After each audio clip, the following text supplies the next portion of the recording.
میں لوگ تلاوت بھی کرتے ہیں، نماز بھی پڑھتے ہیں، صدقات و خیرات نہیں کرتے، حالانکہ عبادت میں تو صدقہ ایک مستقل عبادت ہے، تو لیلۃ القدر میں بھی عبادت صدقات و خیرات والی کیا کریں۔ اگر اس وقت رات کو آپ کو کوئی فقیر یا مستحق نہیں مل رہا تو کچھ پیسے نکال کے اپنے پرس میں اس نیت سے الگ کر دیں، اللہ میری طرف سے یہ میں نے نکال دیں۔ اب مستحق تلاش کرنے میں 1 مہینہ لگ جائے، 1 سال لگ جائے، وہ ٹینشن کی بات نہیں ہے۔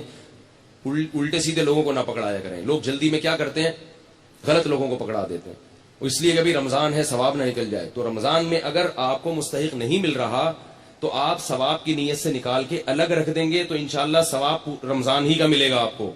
کیونکہ اب یہ جو آپ تاخیر کر رہے ہیں یہ اپنی سستی کی وجہ سے نہیں کر رہے، بلکہ اس لیے کہ صحیح ہاتھوں میں پہنچے، مستحقین تک پہنچے۔ آگے یہ بات سمجھ میں کہ نہیں آئی ہے؟ تو یہ والا صدقہ، اور دیکھو نبی جو سخاوت کے دریا ہوتے تھے، تو آپ صلی اللہ علیہ وسلم کے پاس تو مال تھا ہی نہیں۔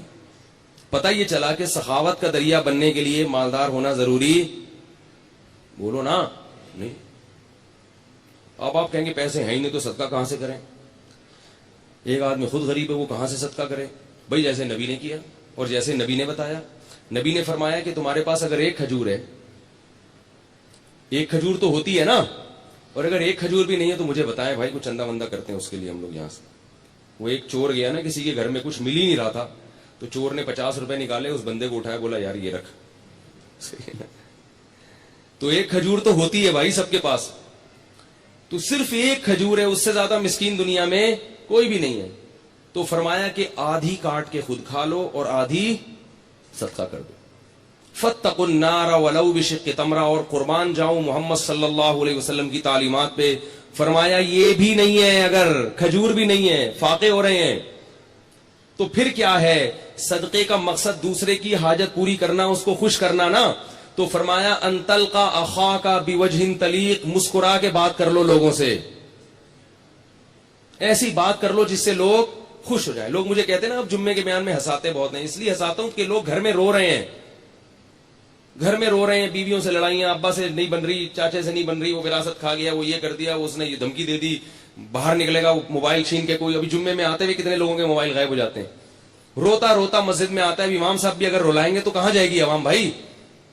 اس لیے ہم نے کہا بھائی ایک تھوڑا سا ہلکا ہاتھ رکھو پبلک پہ، یہ ٹینشن کے مریض بن چکے ہیں۔ کچھ علماء رلاتے ہیں، وہ بھی صحیح کرتے ہیں، تو کچھ کو تھوڑا سا ہنسانے دو۔ میں اس لیے ہنساتا ہوں کہ ہنس ہنس کے بات سمجھ میں آ جائے، عمل ہو جائے، کیونکہ آج کل لوگوں کی قوتیں بڑی کمزور ہیں اور گھر میں رو رہے ہیں۔ اللہ کی قسم جو لوگوں کے فون آتے ہیں، میں کہتا ہوں مجھے مت رلا یار، ٹھیک ہے نا؟ ایسا بیویوں سے پٹ رہے ہیں، تو میں کہتا ہوں مجھے نہ رلا، مجھے آپ کی باتیں سن کے بہت رو۔ کہہ رہے ساس آئی ہوئی ہے، جہاں نہیں رہی ہے۔ عجیب عجیب لوگوں کی کہانی ہے بھائی۔ ایک صاحب نے کہا میں نے شادی کی ہے، میری بیوی نے اپنی ماں کو میرے گھر لا کے بٹھا دیا ہے، ہل ہی نہیں رہی ہیں، سارے خرچے میں اٹھا رہا ہوں۔ میں نے کہا ان کے بیٹے نہیں، کہہ رہے بیٹے ہیں پھر بھی نہیں۔ تو عجیب عجیب لوگوں کی کہانی ہے، اللہ تعالیٰ معاف فرمائے۔ اللہ سے شکر ادا کرنا چاہیے کہ اللہ تو نے ہمیں بھی اچھی سانسیں ملی ہیں الحمدللہ، اتنی ایسی نہیں ہے بھائی، اللہ کا شکر ہے یار، ہمیں تو محبت ہونے لگتی ہے اپنے سسرال والوں سے۔ تو خیر، تو نبی نے کیا فرمایا کہ اگر آدھا کھجور بھی نہیں ہے تو کیا کرو؟ مسکرا کے بات کرو۔ تو یہ تو ہو سکتا ہے نا بھائی، خام خام ناک پہ مکھی مت بٹھا کے رکھو، جو ملے ذرا اچھی طرح، اور بھائی السلام علیکم، کیا حال ہے بھائی، کہاں گئے بھائی، اتنے دنوں سے بڑے یاد آ رہے تھے، وہ بیچارہ خوش ہو جاتا ہے اس سے۔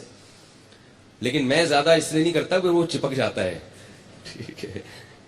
تو یہ وہ آدمی یہ کام کر سکتا ہے جس کے پاس تھوڑا سا ٹائم ہو۔ تو ہمارے پاس تو صدقے کے لیے پیسے ہیں نا، تو ہم پیسے پکڑا دیتے ہیں، اگر بھائی یہ پیسے لے چلو شاباش۔ لیکن بعض مخصوص دوست ہیں وہ مستثنا، اس سے ایک بندے یہاں بیٹھے ہیں، وہ ابھی غصہ نہ ہو جائے کہیں۔ تو تیسرا کام نبی نے کیا کیا ہے؟ صدقات و خیرات۔